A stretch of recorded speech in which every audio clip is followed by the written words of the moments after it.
Hello everyone, আসসালামু আলাইকুম। আপনারা সবাই কেমন আছেন? আশা করি অনেক ভালো আছেন। আলহামদুলিল্লাহ আমি অনেক ভালো আছি। আপনাদের জন্য নিয়ে আসলাম নতুন একটা ব্লগ। আজকে হচ্ছে আমি আর আমার ফুপি ঢাকায় যাচ্ছি আমার চোখের ডাক্তার দেখানোর জন্য। আমাদের ফরিদপুরে আমি ডাক্তার দেখাইছি মহাসিন বেগ। উনি অনেক চোখের অনেক ভালো ডাক্তার আমাদের ফরিদপুরের ভিতরে। তো উনি আমাকে হচ্ছে অপারেশন করতে বলছে আর অপারেশন করার জন্য ঢাকা সাজেস্ট করছে। এজন্য হচ্ছে আজকে আমরা ঢাকা যেতেছি। ফজরের নামাজ পড়ে আমরা বাসা থেকে বেরোইছি একদম ভোরবেলা। এই জায়গায় লঞ্চ ছাড়বে 8টার সময়। স্পিড বোটও পাওয়া যায় না, একটা স্পিড বোট আছে তাও আবার তেল নাই। এটা হচ্ছে প্রায় মাসখানেক আগের কাহিনী, তো এখন আবার সবকিছু নর্মাল হয়েছে। তখন অনেক সমস্যা ছিল, এই যে ঘাটে গিয়ে দাঁড়ায় থাকতে হইতো। আমাদের ফরিদপুর থেকে কিন্তু বাসে করেও ঢাকায় যাওয়া যায়, কিন্তু আমাদের এই জায়গা হচ্ছে গোপালপুর ঘাট থেকে কার্তিকপুর হয়ে ঢাকায় গেলে অনেক শর্টকাটে যাওয়া যায় তাড়াতাড়ি, আর সময়ও কম লাগে। কিন্তু এখানে প্রচুর প্রচুর সমস্যা ছিল, ঘাট পারাপার নিয়ে অনেকক্ষণ দাঁড়াইছিলাম। আমার হচ্ছে আবার 11:30টার সময় সিরিয়াল দেওয়া ছিল। আমি ফরিদপুরে যে ডাক্তার দেখাইছি ওই ডাক্তারের রিপোর্ট নিয়ে যাচ্ছি, এটা হচ্ছে ওই জায়গায় নিয়ে দেখাইতে বলছে। ফজরে নামাজ পড়ে বাসা থেকে বেরোইছি। এখানে আসার পর এখন 7টা 7:30 মেবি এরকম বাজে। কিছুক্ষণ দাঁড়াইছিলাম। আর গোপালপুর ঘাটের থেকে আমাদের বাসা বেশি একটা দূরে না, 20 টাকা 25 টাকার মতো ভাড়া লাগে আর কি। তা আমার ফুপি আর আমি যাইতেছি, কারণ আজকে আমাদের বাসায় অনেকগুলো পৈরাত নিছে, কিষান বলে যেটাকে, চকে কাজ করানোর জন্য। তা আব্বু যাইতে পারবে না, তো ফুপি আর আমি হচ্ছে আজকে যাচ্ছি। আর আজকে হচ্ছে আবারও দ্বিতীয়বার ঢাকায় গিয়ে চোখের চেক আপ করবো, যা যা দেয় চেক আপ ওগুলো করার পর হচ্ছে যদি ডাক্তারে বলে যে হ্যাঁ অপারেশন করতে হবে, তাহলে আর কি ওই অপারেশন কবে করব ওই ডেট নিয়ে পরে আসবো। ডেট অনুযায়ী আবার গিয়ে হচ্ছে অপারেশন করে আসবো। তো আমি আর আমার ফুপি উঠে পড়লাম। আর একটা ফেরির ভিতরে, ফেরি না এটা স্পিড বোট, এখানে হচ্ছে 18 থেকে 19 জন লোক নেওয়া যায়, কিন্তু মানে এত মানুষ হচ্ছে ঘাটে দাঁড়াইছিল, আর এই স্পিড বোটগুলো পাওয়া যাইতেছিল না। আর লঞ্চ হচ্ছে ছাড়বে 8টার সময়, এই জন্য 22 থেকে 23 জন মেবি হবে এরকম উঠাইছে। ভিডিওটা আমরা যখন করছিলাম তখন হচ্ছে তেলের অনেক বেশি সংকট ছিল, তেল গ্যাস এগুলো পাওয়াই যাইতেছিল না। আলহামদুলিল্লাহ এখন আবার সব কিছু এভেলেবেল আছে। তখন একদম ঘাটে গেলে পরে দাঁড়ায় থাকতে হইতো, সিএনজিতে গ্যাস দিত না, একদম বাজে একটা অবস্থা যখন ছিল, যে মোটর সাইকেলে তেল পাওয়া যাইতো না, ওই সময়কার ভিডিও এগুলা। তো আলহামদুলিল্লাহ স্পিড বোটটা ছেড়ে দিছে। আর গোপালপুর ঘাট থেকে কার্তিকপুর ঘাট যাইতে তখন বেশি একটা সময় লাগতো না, কারণ এই 1-1.5 মাস আগে হচ্ছে পদ্মাটা একদমই শুকানো ছিল। ডিজার দিয়ে না, ওই কী যেন ফেরির সাথে আছে ওই যে আমার পিছনে, ওটা দিয়ে একটু খালের মতো কাইটা পরে হচ্ছে পারাপারের জন্য জায়গা করছিল, একদম চর জায়গা গেছিলো যেটাকে বলে। তো অনেক বেশি ভালো লাগতেছিল, সকাল সকাল একদম ঠান্ডা ঠান্ডা একটা আবহাওয়া শরীরে এসে লাগতেছিল। মাত্রই হচ্ছে বাসা থেকে আসছে। আর যদি আমি এখন বাড়িতে থাকতাম, ডাক্তার কাছে না যাইতে হইতো, তাহলে আমি এখনো ঘুম থেকেই উঠতাম না, নামাজ পড়ে আবার ঘুমায় থাকি আমি সব সময়। আমি ফরিদপুরে যখন ডাক্তার দেখাইছিলাম ওই ডাক্তার আমাকে বলছিল যে আমার চোখে তেমন কোনো একটা সমস্যা নাই, কিন্তু আমার চোখের যে পাতাটা আছে, চোখের ভিতরে সমস্যা নাই, কিন্তু চোখের পাতাটা হয়েছে হালকা পড়ে গেছে, নিচ দিকে ঝুলে পড়ছে, ভিতরে 1.5 মিলি 2 মিলির মতো আর কি চামড়াটা ঝুলে পড়ছে। এটা হচ্ছে ওষুধ খায় সারানোর এরকম কোনো সিস্টেম নাই। যদি আমার এটা ঠিক করতে হয় তাহলে আমার মাস্ট বি অপারেশন করতেই হবে। তো এজন্য হচ্ছে ভাবলাম। আর আমার অনেক বেশি চোখে প্রবলেমও করতেছিল, যেমন হচ্ছে কেমন জানি চোখের এক সাইড থেকে ঢাইকা ঢাইকা আসতেছে এরকম। আপনারা দেখলে হয়তো বা বুঝবেন না, কিন্তু সামনাসামনি ব্যাপারটা আসলে অতটা বোঝা যায় না, কিন্তু আমার নিজের কাছে অনুভব হয়। তো এর জন্য হচ্ছে আমি ভাবলাম যে যেহেতু ডাক্তারে বলছে যে অপারেশন ছাড়া এটার কোনো সারার কোনো মাধ্যমই নেই, তাহলে আমি অপারেশনটাই করব। আমি আগে অনেক বেশি ভয় পাইতাম পদ্মা পারাপার করার সময়, যদি কখন আমার দাদা দাদির সাথে ওপারে দুহারের দিকে আমাদের অনেক আত্মীয় আছে আমার দাদার, তো ওই জায়গায় যখন বেড়াতে যাইতাম অনেক বেশি ভয় লাগতো, যে ঢেউ থাকতো তখন অনেক বেশি, যে কয়বার আমার দাদার সাথে গেছি।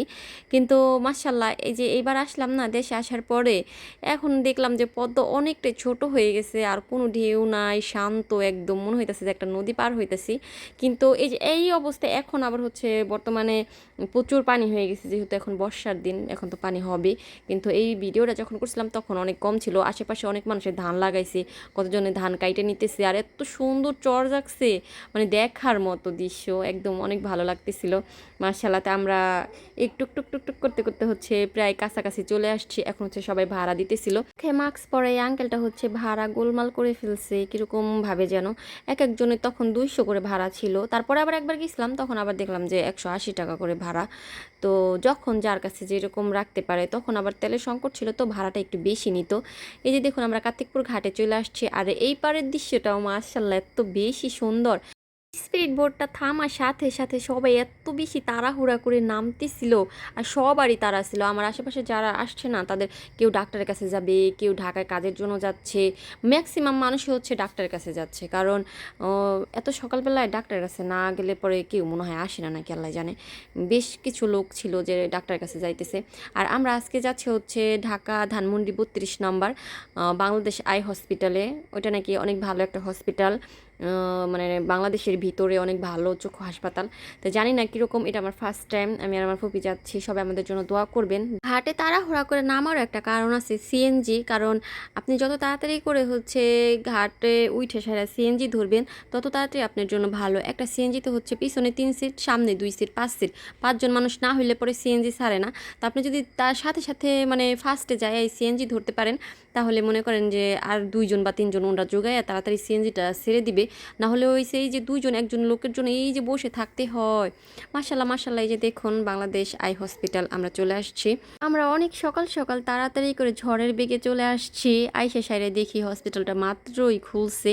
তো এখন হচ্ছে আমরা উপরে যাব, যাই হচ্ছে কি কি করতে হবে, কাগজপাতি জমা দিতে হবে, সিরিয়াল দেওয়াই আছে আগের থেকে, ওই অনুযায়ী হচ্ছে সমস্ত কিছু করব। তো এই হসপিটালে কি, আমি ঢাকা শহরে হসপিটালে জীবনে কোনো দিন আসি নাই। আর আমার ঢাকা শহরে আসাই হয়েছে খুবই কম, হয়তো বা 2-1 বার ভবিষ্যতে, অনেক আগে যখন ছোট ছিলাম। তো এইবার হচ্ছে আসছি। আর আমার অনেক বেশি ক্ষুধা লাগছিল, সেই সকালবেলা ফজরে নামাজ পড়ে বাসার থেকে বেরোইছি। পরে ফুপিরে বললাম যে চলো তুমি আর আমি হচ্ছে খাইয়ে আসি। তো আমার ফুপি হয়েছে নান রুটি নিয়েছিল মেবি, আর আমি হচ্ছে 2টা তেলে ভাজা রুটি নিয়েছিলাম। পরে খাওয়া দাওয়া করলাম, খাইয়া পরে হচ্ছে যে দেখুন হসপিটালের ভিতরে আমি চেক আপ টেকআপ করছি, ওই ভিডিও করা হয় নাই কে। তো আমার রিপোর্ট চলে আসছে। আমি হচ্ছে প্রায় 3টা 3:30 পর্যন্ত ওই জায়গায় বসা ছিলাম। বইসা থাকতে থাকতে একদম ক্লান্ত হয়ে গেছি। পরে আমার রিপোর্ট আসলো। অনেক ধরনের চেক আপ করা হয়েছে চোখের, আরও যে চেক আপগুলো দিছিল সব করছি। করার পরে হচ্ছে আমাকে বলছে যে হ্যাঁ আমার অপারেশন করতে হবে, অপারেশন না করলে পরে এটা মানে সমাধানের কোনো মাধ্যম নাই। তো ইনশাল্লাহ আগামীকালকে হচ্ছে আমার অপারেশন হবে চোখের। আপনারা সবাই আমার জন্য দোয়া করবেন, আমার চোখের অপারেশনটা যেন অনেক ভালো ভালো মতো হয়। আর অপারেশন করার জন্য হচ্ছে কত টাকা লাগবে সেটাও আমি আপনাদেরকে বইলা দিই। 85,000 টাকা লাগবে, মানে অপারেশন করতে মোট খরচ হচ্ছে 85,000 টাকা। আর ওষুধ খরচ আর যাবতীয় যা খরচ আছে সব আমার, ডাক্তারদেরকেই শুধু 85,000 টাকা দিতে হবে। সব মিলে বহুত টাকা পড়ে যাবে, প্রায় 1 লাখের উপরে। যাই হোক, তারপরও যদি আমার চোখটা সুন্দর হয়, ভালো হয়, তাহলে তো আলহামদুলিল্লাহ। তাই বাসায় আসছি। বাসায় আসার পর হচ্ছে আমার দাদির কাছে বললাম যে এরকম এরকম আগামীকালকে হয়েছে আবার যাইতে হবে চোখ অপারেশন করার জন্য। তো আমার দাদি বললো, আমি আবার কয়েকদিন আগে পিঠা খাইতে চাইছিলাম, চিতই পিঠা।